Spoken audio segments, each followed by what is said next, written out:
안녕하세요, 환우 여러분. 김유림입니다. 여기는 부산 영도라는 곳에 있는 둘레길입니다. 부산은 이렇게 바다를 볼 수 있는 곳이 군데군데 많습니다. 자, 오늘의 유튜브 제목은 감정억압, 파킨슨을 더 악화시킵니다 입니다. 제가 그동안 5,000명 이상 환우들과 상담을 했습니다. 보통 상담을 하면 5시간 이상 하거든요. 그랬더니 공통점이 보이더라고요. 첫 번째는 다들 파킨슨 진단 전부터 변비가 있었습니다. 극심하게. 두 번째는 목, 어깨가 아주 많이 경직되어 있었습니다. 세 번째는 손, 발 등 몸이 많이 냉하셨습니다. 네 번째는 감정을 억압, 많이 참으시는 분들, 그런 소심한 성격들이었습니다. 숫자로는 네 번째라고 했지만 첫 번째 공통점이라고 해도 과언이 아닙니다. 우리 파킨슨 환자들 모아놓으면 성격들이 다들 똑같다고 제가 늘 얘기를 하죠. 저는 우울증, 공황장애, 무기력증, 조현병, 대인기피증까지 왔다고 했습니다. 이것을 고치기 위해서 정말 많은 책과 논문과 상담과 또 여러 가지 상담을 받았습니다. 단체 상담, 개인 상담, 또 의식 교육, 무의식, 또 잠재의식, 또는 심리학, 뇌과학, 정말 한 3,000에서 5천만 원 정도 들었던 것 같습니다. 그래서 나름대로 많이 극복했는데요. 여러분들께 이 극복한 내용을 어떻게 전할지 좀 막막했습니다. 그래서 오시면 심리 상담을 잠깐씩은 해드립니다.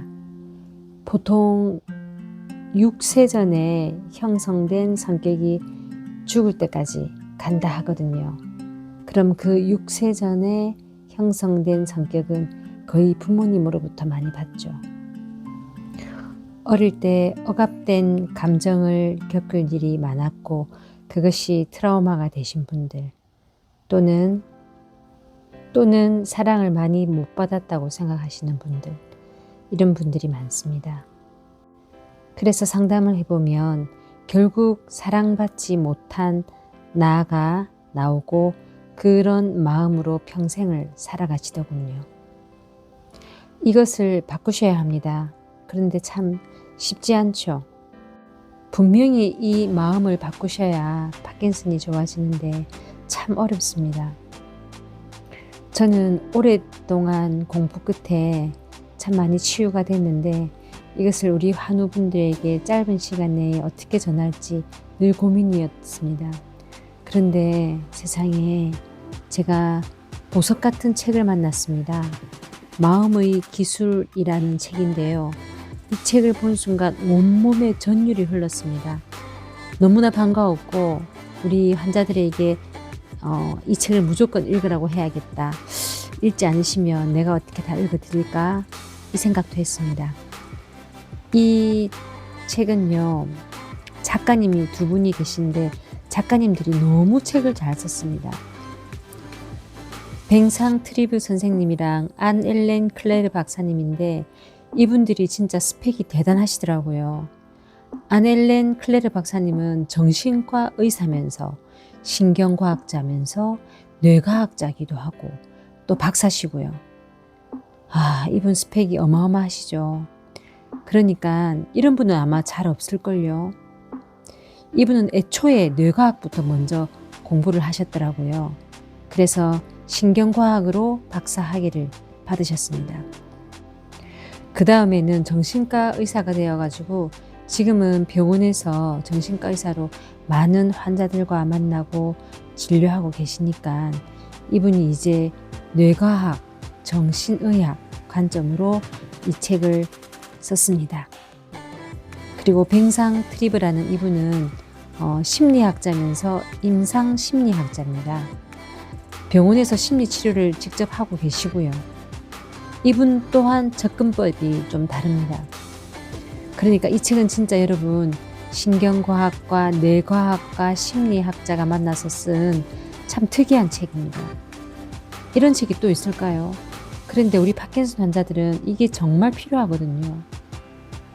또 이 책의 모토가 뭐냐면 이 작가분들이 지향하는 바가 뭐냐면 이 두 분이서 병원에 와서 치료해야 될 부분도 있지만 어떠한 부분에서는 메커니즘만 알고 나면 혼자서 충분히 스스로 치료할 수 있다라고 하십니다.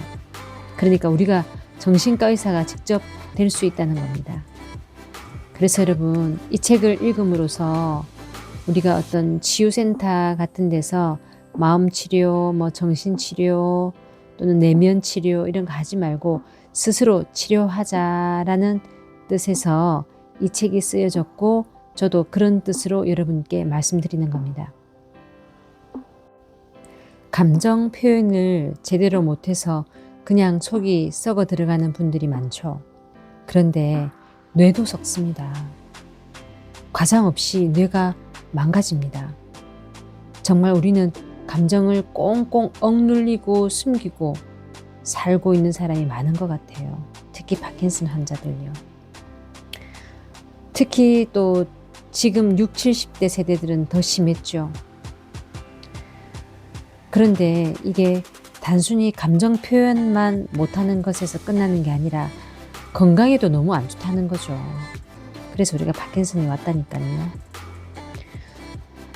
또 여러 심리장애도 발생합니다. 우울증, 중독증, 폭식증, 또는 두통, 과민성 대장, 고혈압 등등 인체에도 그런 징후가 나타나기도 합니다. 다시 말해서 눈에 보이지 않는 감정을 표현 못하면 우울증의 터전을 내가 스스로 만들게 되는 겁니다. 그러니까 올바르게 화도 내셔야 합니다. 그런 화내는 법도 이 책에 나와 있어요. 또 그냥 편지 쓰기인데 어떻게 편지를 써야 되는지도 구체적으로 설명을 해줍니다. 편지에 대해서 최고의 사례는 링컨이죠. 링컨이 어떤 장군에게 편지를 썼어야 되는데 쓰고는 안 보냈죠. 안 좋은 내용이었나 봐요. 그러니까 감정을 표현은 했지만 감정을 조절하는 것이죠. 안 보냄으로 인해서. 대단하죠. 우리도 이렇게 하셔야 합니다. 또 제가 성격을 고치시라, 또 마음을 바꾸시라, 생각을 달리해라 라고 말씀을 드리지만 참 어렵잖아요. 또 여러분들도 고쳐야지 하면서도 잘 안 고쳐집니다. 왜냐하면 방법이 있어야 돼요. 그리고 끈기를 가지시고요. 반복하셔야 돼요. 또 올바른 방법으로 해야 됩니다. 이게 안 되면 뇌가 바뀌지 않아요. 뇌가 안 바뀌면 어떻게 돼요? 인생이 안 바뀌고 파킨슨도 안 좋아집니다. 그래서 이게 되게 중요한 말입니다. 내 인생이 불행하다, 파킨슨으로 불행하든 어떻게든 불행하다고 생각하죠. 그럼 이제 내 인생은 불행한 뇌가 되는 거예요. 그럼 그 뇌를 바꿔야 되겠죠. 누가요? 내가요. 좋은 책도 읽고 좋은 사람도 만나고 그런 노력도 해야 되고 또 뭐든지 열심히 하고 운동하고 내가 잘못한 것은 또 반성하고 사과하고 감사일기 쓰고 감정일기 쓰고 이러면서 노력하면서 뇌를 바꿔 나가야 됩니다. 그 방법밖에 없습니다, 여러분. 우리가 자동적으로 하는 행동 있잖아요. 그것을 관여하는 뇌가 있는데 그 뇌의 방향을 틀어서 자동적으로 하는 습관을 바꾸는 것은 엄청난 에너지와 엄청난 끈기와 엄청난 노력이 필요합니다. 그런데 된다는 말이죠. 그죠? 그러니까 여러분들이 습관을 바꾸는 것은 쉽진 않지만 된다 이 말입니다. 뇌를 내가 훈련시키지 않고 발달시키지도 않고 나의 뇌가 퇴화되는 것을 막지 않으면 정말 큰일 납니다. 파킨슨이 점점 진행되는 거예요. 저는 이 마음의 기술이라는 이 책이 단순한 베스트셀러가 아니고요. 우리 파킨슨 환자들에게는 반드시 읽어야 될 필독서입니다. 제가 목차를 보니까 야, 이건 정말 이거 보면은 파킨슨 다 낫겠다. 감정, 성격 바꿀 수 있겠다. 이 책은 100권을 압축해 놓은 그런 느낌이에요. 뇌과학, 심리학 등등 어떻게 이렇게 조화롭게 잘 풀어놓았는지 모르겠습니다. 그리고 즉각적으로 써먹을 수 있는 것들이 너무 많아요. 뇌는 가소성이 있다라는 얘기 많이 들었죠. 뇌는 뭐다? 변한다 이 말입니다. 무려 90세까지 우리가 새로운 뉴런을 생성시킨다고 합니다.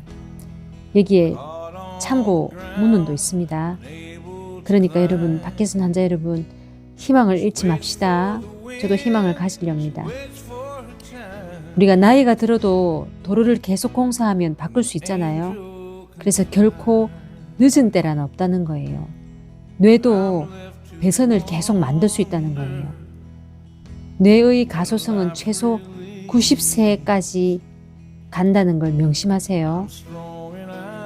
이 책에서 90세라는 얘기가 3번 이상 나옵니다. 그만큼 이 저자가 우리에게 그거를 너무 알려주고 싶어 하시는 거예요.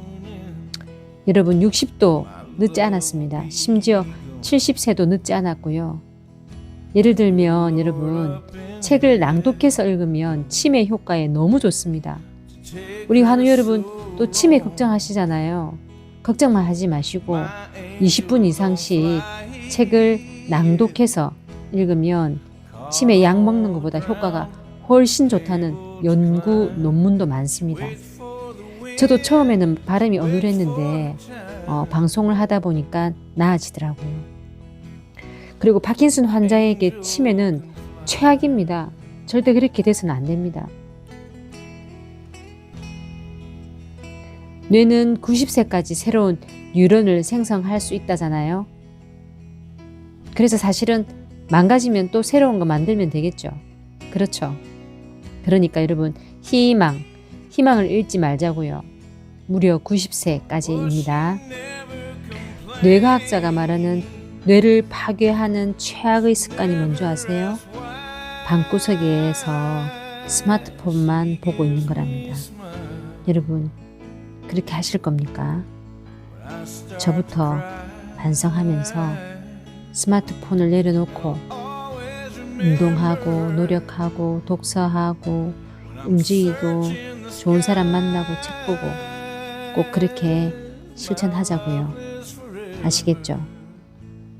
여러분, 오늘도 화이팅입니다. 감사합니다. My angel don't fly, yeah.